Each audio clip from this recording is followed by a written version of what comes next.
மாணவ நண்பர்கள் அனைவருக்கும் வணக்கம். நான் உங்கள் பொன்வேல் பாண்டியன், நடப்பு நிகழ்வுகள் ஆசிரியர்.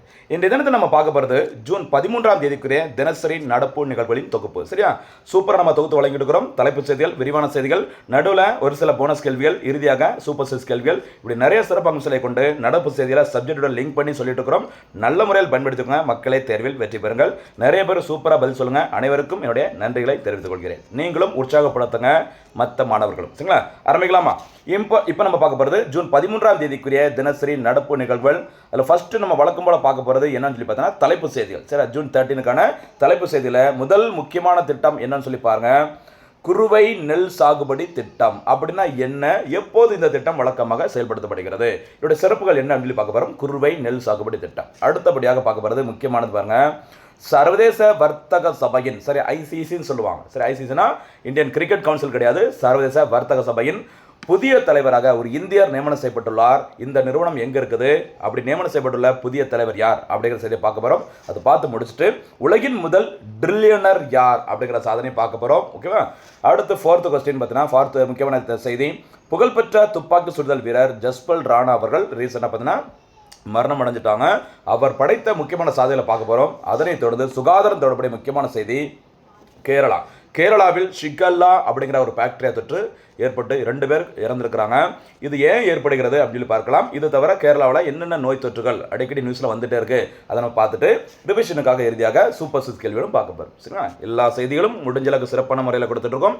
நல்ல முறையில் பயன்படுத்திக்கோ, மக்களை விட்டுறாதீங்க. சரியா, ஓகே. ஃபர்ஸ்ட் நம்ம பார்க்க போகிறது விரிவான செய்திகளில் குறுவை நெல் சாகுபடி திட்டம். சரி, தமிழ்நாடு அரசானது ஒவ்வொரு ஆண்டும் இந்த குறுவை நெல் சாகுபடியை ஊக்குவிக்கவும் விவசாயிகளின் நலனை காக்கவும் ஜூன் 12 டேட்டை நோட் பண்ணிக்கோங்க. ஜூன் 12 அன்று இந்த குறுவை சிறப்பு தொகுப்பு திட்டம் அல்லது குறுவை நெல் சாகுபடி திட்டம் போன்ற சிறப்பு திட்டங்களை செயல்படுத்தி வருகிறது. ஒவ்வொரு ஆண்டும் எப்போ, ஜூன் 12ஆம் தேதி. பொதுவாக இந்த டைமில் அந்த மேட்டூர் அணைகளை திறப்பாங்க. அந்த மாதிரி டைமில் சரிங்களா, சரியான ரெயின்ஃபால் இல்லாமல் மேட்டூர் அணையை திறக்க முடியல அப்படின்னா இந்த மாதிரி திட்டங்களை தமிழ்நாடு அரசு சிறப்பு திட்டமாக அறிவிப்பாங்க. சரிங்களா, எப்போ, ஜூன் 12ஆம் தேதி. ஓகேவா?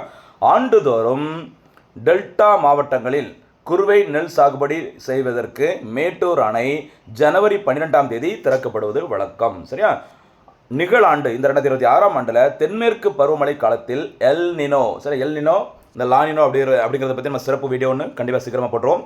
எல் நினோ நிகழ்வினால் மழையின் அளவானது 90% குறைவாகவே இருக்கும் என்று இந்திய வானிலை ஆய்வு மையம் அறிவித்துள்ளது. சரியா, இந்த நிலையில் அந்த பகுதி மக்கள், அதாவது டெல்டா மாவட்டங்களில் சரிங்களா, குறுவை நெல் சாகுபடியை ஊக்குவிப்பதற்காக தமிழ்நாடு அரசானது 134.83 கோடி மதிப்பீட்டில் ஒரு சிறப்பு தொகுப்பு திட்டத்தினை நடைமுறைப்படுத்த உள்ளது அப்படி சொல்லி அறிவிச்சுக்கிறாங்க.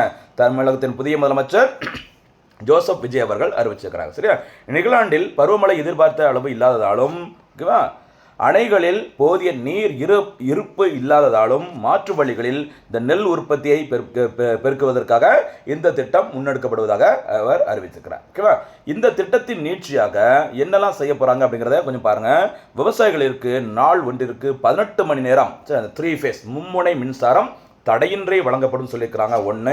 அடுத்து பார்த்தீங்கன்னா, அந்த குறுவை சாகுபடிக்கு 10,714 மெட்ரிக் டன் தரமான நெல் விதைகள் மற்றும் 4.02 லட்சம் மெட்ரிக் டன் உரங்கள் இருப்பு வைக்கப்பட்டுள்ளது. அதனால் ஒரி பண்ணிக்காம நீங்கள் உங்கள் வேலையை பார்த்துட்டுங்க. சூப்பராக வந்து நம்ம நெல் உற்பத்தியை அதிகரிக்கலாம் அப்படிங்கிற சொல்லியிருக்கிறாங்க இந்த குறுவை நெல் சாகுபடி திட்டத்தின் மூலமாக. எந்த டேட்டு, ஜூன் 12, மறந்துடாதீங்க. ஓகேவா?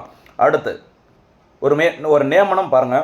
சர்வதேச வர்த்தக சபையின் புதிய தலைவராக இந்தியர் நியமனம். சரிங்களா, பாருங்க, இன்டர்நேஷனல் சேம்பர் ஆஃப் காமர்ஸ், ஷார்ட்டாக என்ன சொல்லுவாங்க, ஐசிசி. நமக்கு தெரிஞ்ச ஐசிசி இன்டர்நேஷனல் கிரிக்கெட் கவுன்சில், அது பார்த்தீங்கன்னா துபாயில் இருக்க ஹெட் குவார்ட்டர்ஸ். சரிங்களா, சர்வதேச கிரிக்கெட் சபைன்னு சொல்லுவாங்க.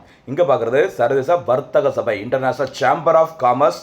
இதனுடைய புதிய தலைவராக இந்தியாவை சேர்ந்த ஹர்ஷ்பதி சிங்கானி அவர்கள் தேர்ந்தெடுக்கப்பட்டுள்ளார். இவர் யாருன்னு சொல்லி பார்த்தீங்கன்னா, ஜேகே பேப்பர் இண்டஸ்ட்ரி அந்த நிறுவனத்தின் தலைவராகவும் நிர்வாக இயக்குனர் அவசர தலைவராக சேர்மனாகவும் இருக்கிறாங்க.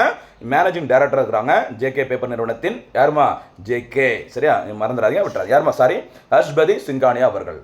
ஓகேவா, இவர் தான் ஐசிசியின் புதிய தலைவர். ஓகேவா, அடுத்து இதில் போனஸ் கேள்வி வைக்கலாமா? இந்திய சர்வதேச கிரிக்கெட் கவுன்சில் ஐசிசியின் தலைவர் யார் அப்படிங்கிறத சொல்லுங்க. அப்போ தான் நீங்கள் இதில் தப்பு பண்ண மாட்டீங்க. சரி, இங்கே பார்க்குறது இன்டர்நேஷனல் சேம்பர் ஆஃப் காமர்ஸ், அவருடைய தலைவர் ஹர்ஷ்பதி சிங்கானி அவர்கள். நான் கேட்குறது இன்டர்நேஷனல் கிரிக்கெட் கவுன்சிலோட தலைவர் யார்? அதற்கான பதிலாக போனஸ் கேள்வியாக சொல்லுங்கள். ஓகேவா? ஓகே, இந்த ஐசிசியோட ஹெட் குவார்ட்டர்ஸ், அதாவது இன்டர்நேஷனல் சேம்பர் ஆஃப் காமர்ஸோட ஹெட் குவார்ட்டர்ஸ் எங்கன்னு பார்த்தீங்கன்னா, மக்களே மறந்துடாதீங்க, பாரிஸ். சரியா? பாரிஸில் இருக்குது. இது உருவாக்கப்பட்ட வருஷம் 1919. விட்டுறாதீங்க, இதுவும் கேட்கலாம். சரியாம்மா? அடுத்தபடியாக செய்தியில் இடம்பெற்ற நிறுவனங்கள் எதுவுமே விட்டுறாதீங்க. அடுத்து பாருங்கள், ஒரு முக்கியமான உலக செய்தி, இந்தியன் எக்கனாமி, வேர்ல்டு எக்கனாமியோட தொடர்புடைய செய்தி பாருங்கள். உலகின் முதல் ட்ரில்லியனர். ஓகேவா? உலகின் மிகப்பெரிய பணக்காரரான எலான் மஸ்க். அப்பா பயங்கரமான ஒரு ஆள். ஓகேவா? சாதிச்சுட்டு இருக்கிறாரு. டக்குன்னு எங்கே வராரு? எலான் மஸ்க் விண்வெளி ஆய்வு நிறுவனமான ஸ்பேஸ் எக்ஸ் நிறுவனம். சரியா? அமெரிக்காவின் நாஸ்டாக், ஓகேவா, நாஸ்டாக் பங்குச்சந்தையில் பட்டியலிடப்பட்டது. நமக்கு மும்பை பங்குச்சந்தை ரொம்ப ஃபேமஸ்ல, பிஎஸ்சி.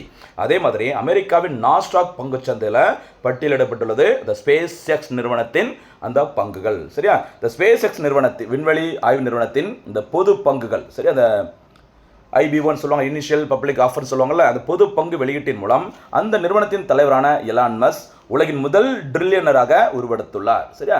ட்ரில்லியனர் அப்படின்னா என்ன மதிப்பு அப்படிங்கிறத பாருங்க.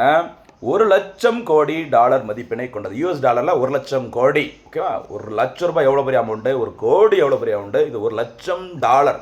அதுவும் இந்திய ரூபாய் மதிப்பில் பார்க்கும்போது ரூபாய் 95 லட்சம் கோடி மதிப்பினை கொண்டு உலகின் முதல் ட்ரில்லியன்ங்கிற சாதனை படைத்துள்ளவர் யாரு?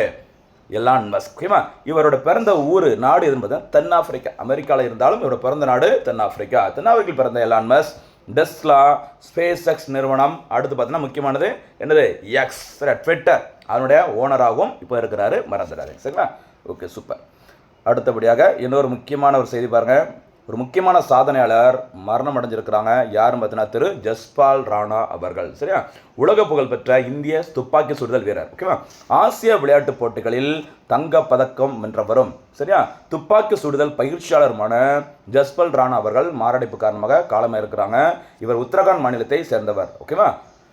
காமன்வெல்த் விளையாட்டுப் போட்டிகளில் விளையாட்டு வரலாற்றில் இந்தியாவிற்காக அதிகபட்ச பதக்கங்களை வென்றவர் என்ற சாதனை படைத்துள்ளார் ஜஸ்பால் ராணா அவர்கள். இவர் 1994, 1998, 2002, 2006 கண்டினியூஸாக 4 காமன்வெல்த் விளையாட்டுப் போட்டிகளில் பங்கேற்று பதக்கம் வென்று சாதனை படைத்தவர் ஜஸ்பால் ராணா. இதுவரை அவர் 15 முக்கியமான அந்த பதக்கங்களை வென்றுள்ளார். சரியா?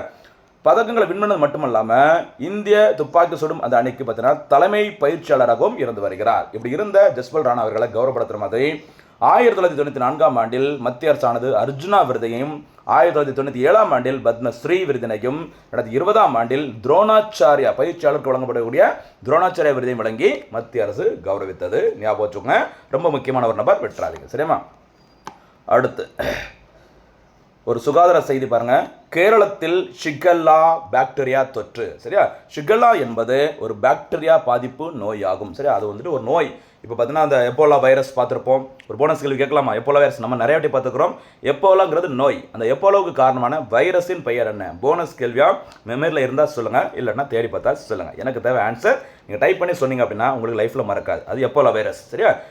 என்ன எக்ஸாம்பிள் கேட்கலாம் அப்படின்னா, அந்த நோய் கொடுத்துட்டு இதுக்கு காரணமானது பாக்டீரியாவா, வைரஸா, இல்லை வேறு ஏதாச்சும் நுண்ணுயிரியான்னு சொல்லி கேட்கலாம். அந்த வகையில் அந்த ஷிகல்லாங்கிறது என்பது ஒரு பாக்டீரியா தொற்று. இந்த பாக்டீரியாவை முதன்முறையாக 1897 ஜப்பானை சேர்ந்த கியோஷி ஷிகா என்ற மருத்துவர் கண்டுபிடித்தார். அதை வச்சு தான் ஷிகல்லாங்கிற பேர் வச்சுக்கிறாங்க. சரியா? ஷிகல்லா பாக்டீரியா என்பது அசுத்தமான, சரியா, சுத்தமே இல்லாத உணவுகள், சரியா, நீர் மூலமும், சுத்தம் இல்லாத அந்த நீர் மூலமும் ஏற்கனவே பாதித்தோரிடம் இருந்தும் பரவக்கூடியதாகும். பெரும்பாலும் இந்த நோய் யாரை தான் பாதிக்குதான்? குழந்தைகளை பாதிக்கிறது. சரிங்களா? ரொம்ப முக்கியமானதாக விட்டுறாதீங்க. சரிங்களா?